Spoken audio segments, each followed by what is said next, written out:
What's up, everybody? This is the 2024 Buick Envista, and this is Buick's brand new entry-level model. It's a really cool look. It has the looks inspired by the Wildcat EV concept, and it's also really impressive that it's a coupe SUV in its styling, especially out back there. And it's something that's very popular with the other luxury brands, but it's something that Buick hasn't had up until now. And I think it's a really cool and distinctive look. Now, this does share a platform with the Chevy Trax and does share similar mechanical components, although there are some key differences still. But the styling is completely unique. It's 4 inches longer than a Trax, and it's also 0.1 inch lower, just a tiny bit, and 0.2 inches narrower, actually, interestingly enough. But as far as the looks up front there, I love how you have the split headlights with the accent light at the top there and the actual headlight lower in the grille. And it's also cool how you can get these with different appearances. So this is the top Avenir trim, but so you have a unique grille and styling here for this one. There's also the mid-grade ST trim, which gives you more black accents and a different kind of grille and different wheels. And then there's the preferred trim as the base one. That also has a unique look as well, and it's really, I think all three of them look really nice. It just depends on what preference you have as far as the styling, but I think they're all really classy, really nice looking overall. But coming down to the sides here, you'll see 19-inch wheels here on the Avenir, and it's an option on the ST as well. Otherwise you'll have 18s, but all the wheel choices look really nice, but here on the Avenir being a little more luxurious and classier looking. I also like the roof line here. It's really nice how it slopes down, and I really like that C-pillar treatment especially there. But going out to the back, that also can change depending on the trim. So on the Avenir here, you have body coloring for the lower rear bumper there, and you also have the clear taillights. On the ST and the Preferred, you're going to have the red taillights instead, and you'll have some black appearance there for the lower part of the rear bumper there. But they all look really nice, and I think they did a really good execution here of a coupe kind of style while still giving you a nice amount of hatch space, and it's not too sloped so that it still has a usable hatch in the back there. And you also see the new Buick badge there on the back and of course on the front here, and it's a really nice improvement, I think, as well over the old Buick logo. But anyway, so overall, just a really nice look here for the Envista. I think it looks much more expensive than its $23,500 base price suggests, and I think they did a really great job on the styling. The interior of the Envista also feels much nicer than its price tag suggests. So this is, again, the top Avenir trim, so this is the most luxurious version of this interior, but they all come really well equipped. You get these 8-inch digital gauges as standard, you get the 11-inch touchscreen as standard, and that's the largest in this segment. And the fact that you get all that on the base vehicle, again, for $23,500 before destination is really impressive. And I got to check out that base interior, and you still have some really nice cloth seats. They're actually a really cool cloth, and the rest of the interior is also very similar, very, very nice. So honestly, you don't need to go up to a top trim to get a nice interior. They all have a really nice interior, lots of great standard equipment. But anyway, getting back to this Avenir one. First thing, sitting down in these seats. So you have these really nice seats in the Avenir that are leather and have the stitching, the contrast piping, all that is really great. You can have the Avenir logo embroidered into the headrest there. And they're really nice, soft, comfortable seats. Exactly the type of seats I was hoping for in a vehicle like this. You have all the usual adjustments, including lumbar support that can be adjusted there. And they're also heated seats, no cooled seats, but most of the things in this segment don't offer cooled seats, so not a big deal there. But there is a blank button there just waiting for a cooled seat icon. That'd be great to see that added someday, but still really great seats. Steering wheel here in the Envista is great. They all get a flat bottom wheel, which is a nice cool little touch, and some metal trim here on it, as well as a nice leather wrapping and a really nice high quality wheel. And you also have a heated steering wheel here on these top trims as well, and that's really great to have. You also have some rocker buttons here on the back of the wheel for changing volume and radio stations and all that. The gauges, though, like I said, an 8-inch screen there, and there's a lot of blank space here on both sides of it. It'd be great to see that all filled out someday. Just have the speed readout there and your basics. It is very simplified, though. And as far as the customization, you are allowed one customization, where in the center infotainment screen here, you can choose whether you want like your trip information, fuel economy, tire pressures, coolant temp. You can have one of those, and that's it in there, and you have to pick and choose which one you want. But other than that, it still gives you all the basics. And for, someone in this segment, this kind of buyer, it's not a big deal to not have a ton of gauges there. Coming over to the center, though, I really do love this 11-inch touchscreen. It's really nice and easy to use, nice and simplified here with the menu structure. The only complaint I will say is that trying to change radio stations, once you have all your favorites, programmed in, it's not going to be bad at all. But until then, trying to hunt through radio stations, going one by one, or trying to remember the number of like the satellite radio station or something, It's just kind of a pain. I wish that there was a little bit of a better layout as far as selecting radio stations when you're just browsing instead of having to go through these categories and stuff. Just a little odd there for that, but most of the time I think most people will be using the Apple CarPlay or Android Auto, which is wireless Apple CarPlay, wireless Android Auto as well. Great to have that functionality. It works great. It's a nice wide display for that as well, and no complaints with that. I will also add that even here on this top Avenir trim, there is no upgraded stereo. They all get the same stereo. So far in my testing here for a few minutes, it sounds pretty good for this segment of vehicle, and I had no complaints with the stereo. And to change the volume here, you do have a very small volume knob. It's very thin and doesn't really come out very far, so you just have to use your fingertips to move it. I wish that was a little bit bigger, again, if I'm nitpicking, but overall still a really nice setup there. Great to have a volume knob at all, since a lot of other companies are getting rid of it these days. I also really love the materials around here. It's right below the screen, and also you see the same kind of material here on the doors. It's this like vinyl material. It has a nice texture to it though. Feels a little more expensive and a little more exciting than your average, pleather that you get in some other competitors. And I also like this little trim strip you see on the doors and around your shifter area here. And your climate controls are nice and simple with these rocker switches and a few buttons. And storage space is also pretty good here in the Envista for something this small. You have a wireless phone charger here and some power outlets there. You also have 2 cup holders, this extra little storage space. You have nice large bottle holders in the doors here. And then you also have a center armrest, which is nice and softly padded. You open that up and you have a nice deep space in there. Really well done. And so I think as far as vehicles in this segment go, it's definitely towards the top of the pack as far as the amount of storage space you have up front here. And the back seat in the Envista is also just as impressive as the front, honestly, with just an enormous amount of space. For something in this segment, subcompact crossovers are usually really tiny and cramped. This, I'm 5'9", me sitting behind myself, I easily have, I don't know, maybe 4 or 5 inches of legroom to spare.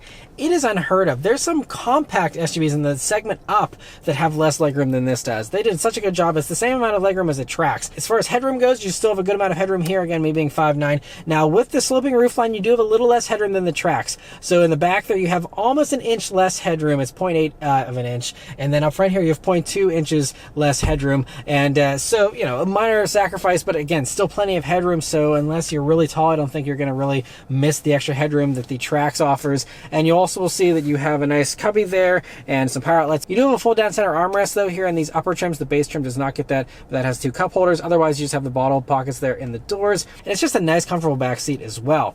Moving on to the cargo space here in the Envista. So that is one of the areas that has changed a little more compared to the Trax, again, because this vehicle is about 4 inches longer. So interestingly though, despite the fact that it's longer, you have less cargo space, about 5 cubic feet less cargo space, which is significant. It's 20.7 cubic feet of cargo space here in the Envista. But I think a lot of that is just due to the fact that you have the sloping roofline once again, and so that's going to cut in on some of your stacking ability and therefore hurt that cubic feet measurement, but it still is a really long space. Again, we're talking about subcompact crossovers. Half of the crossovers in this segment have half the amount of space this does in the back. It's truly impressive how much space you have there. So even though this is classified as a subcompact crossover, do not let that classification lead you astray, because I mean, you have tons of space in the front, in the back, and in the cargo space, and it is going to be plenty for most people, I think. And so just a really well done job as far as packaging and the usage of space in here. It is really well done.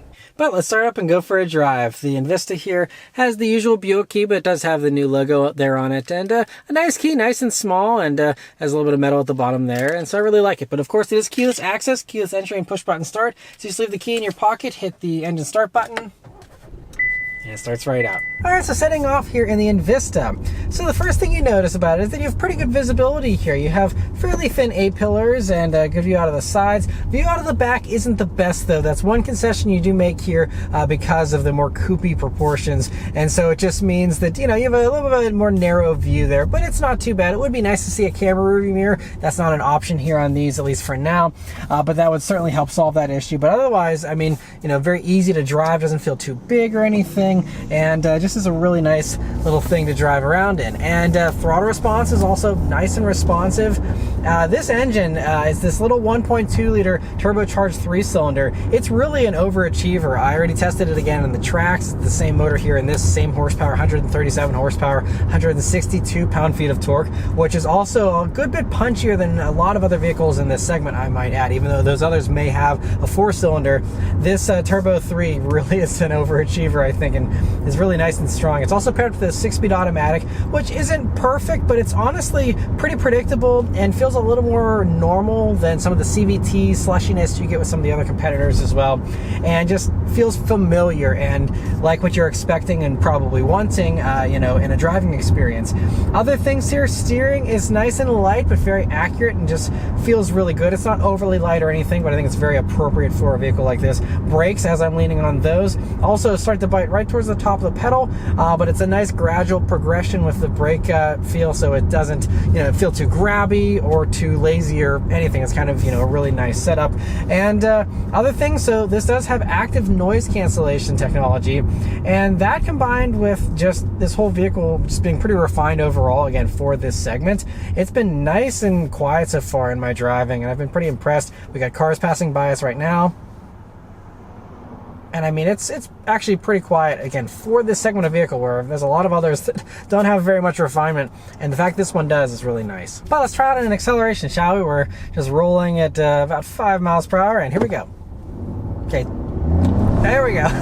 Took it a second to wake up and be like, oh wait, you want to go crazy, even though I've had the pedal planted to the floor there for a few seconds. But once it gets up and goes, it is a strong amount of power. And I don't think there's a 0 to 60 time given for these, but it should be, you know, a pretty punchy performer. Again, compared to everything else in this segment, which is, you know, going to be a little bit slower for many of those. I think this is going to be one of the punchier ones in its segment. But other things here about the Envista. One advantage it has over the Trax is the fact that whenever you go for the 19-inch wheels on the ST, or you go for an Avenir trim, which comes standard with the 19s, you get a Watts link rear suspension, and so that's a little bit more complicated and just helps you to have a smoother ride than what's offered in the Trax and also in the base version of the Envista there.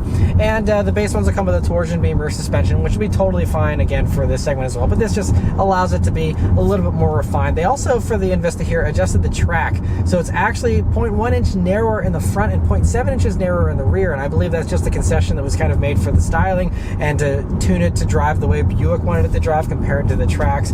And having, you know, driven the Trax for a day and, you know, now driving this just, you know, for the first few minutes here, I have to say that it just feels, you know, really nice, still very smooth, and I do think that it does feel a tiny bit softer and a little nicer than what I experienced with the Trax. The Trax is also very nice and very refined, but I think this is just up to be a little just softer and just feels really great. Though again, I think they really nailed what the buyer of this vehicle is going to want, which is a comfortable, quiet, smooth ride, but still have confident handling. You do have 245 wide tires, by the way, here on these 19-inch wheels on the Avenir and on the ST with those wheels, and you go down to 225s, but I mean 245s is unheard of in this segment, really, and it's really impressive. But bottom line here is this is going to be a nice and great daily driver here with a nice, comfortable, and refined ride overall.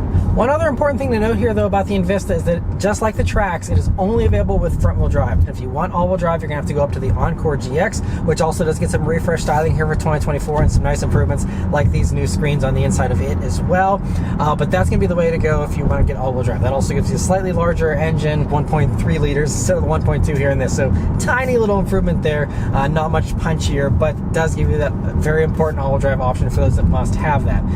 But, you know, I think front-wheel drive is going to be totally fine for most people. And as far as safety tech goes, these come standard with automatic emergency braking and lane keeping assist and auto high beams, but if you do want to have some of the more advanced tech like adaptive cruise control, blind spot monitoring, rear cross traffic alert, things like that, you're going to have to pay for a option package or one of these higher trims in order to get that. So now it's day 2 here with the Envista, and now in an ST trim, but it still does have these 19-inch wheels, so you have that Watts link suspension still, and it's really smooth. This road here has got a little bit of bumpiness and potholes to it, and it's still really impressive with how smooth it is. And again, having that more advanced suspension certainly, I think, gives us a little more of a refined feel compared to the Trax. But the Trax is also very nice riding as far as its handling too, but nice to have that extra refinement. And also the isolation, they did say that they have more sound deadening in here, and that combined with the acoustic glass you have and the active noise cancellation means that it certainly feels a little more quiet in here, and does feel a little more refined than the Trax for sure.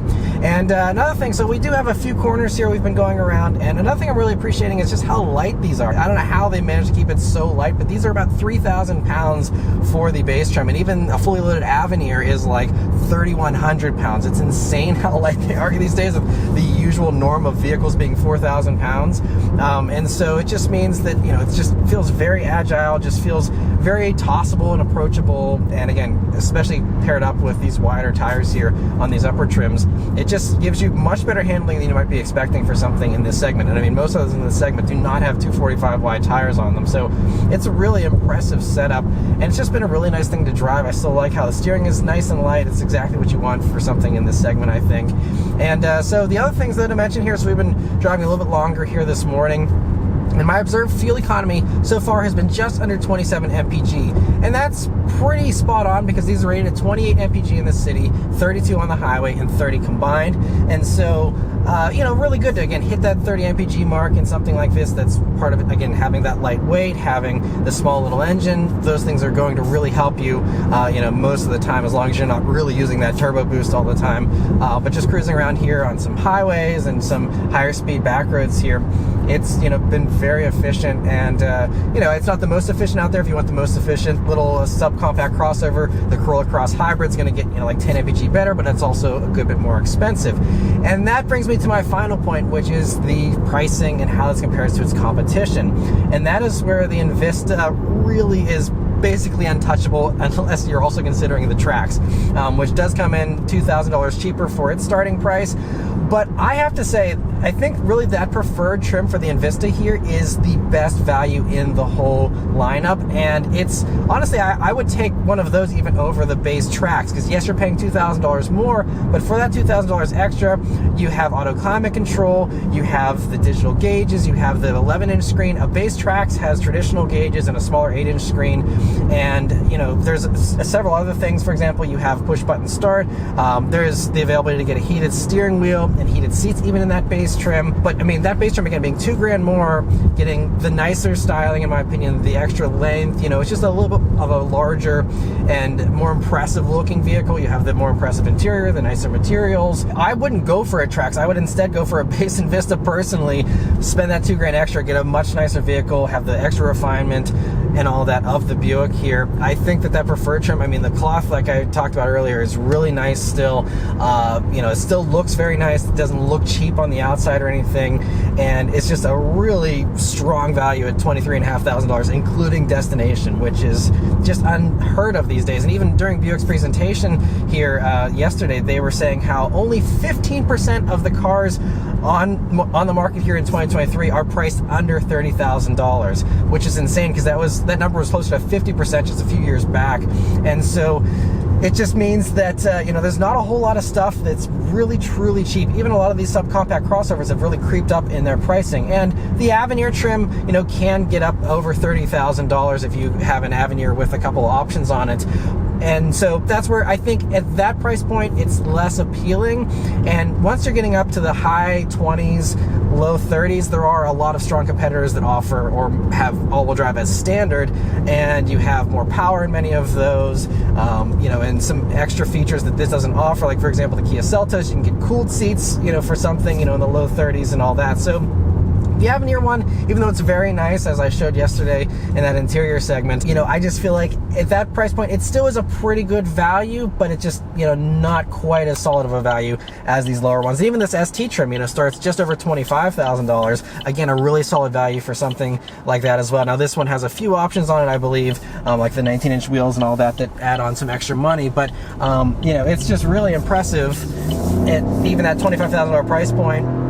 And with one of those, you get the 19s, and you have, you know, a little bit of a sportier look. You get, again, that more advanced suspension and all that. And I think that, you know, those are going to make a lot of sense as well. But once you get up to the Avenir, those start, you know, in the mid $29,000 range.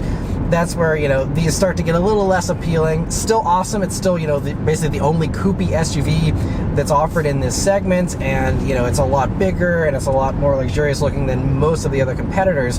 But it's going to be a little bit tougher at those higher price points, in my opinion, because there are just so many competitors once you get up to the high 20s, low 30s. But in the low, you know, sub $25,000 thing, I would take this over a Trax, even though the Trax is fantastic as well. But I would go base one of these $23,500 all day long. Fantastic value. And they did such a good job with these. And so overall, I'm very impressed with the Envista. I think, you know, they're going to probably sell every single one of these they can make, and it's going to probably be, you know, one of the biggest hits Buick has seen in modern times, I think. So anyway, that's all of my thoughts here on the Envista. Let me know your thoughts on it in the comments below. Huge thanks to Buick for having me out here to review the Envista for you guys today. And yeah, thank you all very much for watching. Please leave a like and subscribe to keep these videos coming, and I'll see you guys on the next one. Take care.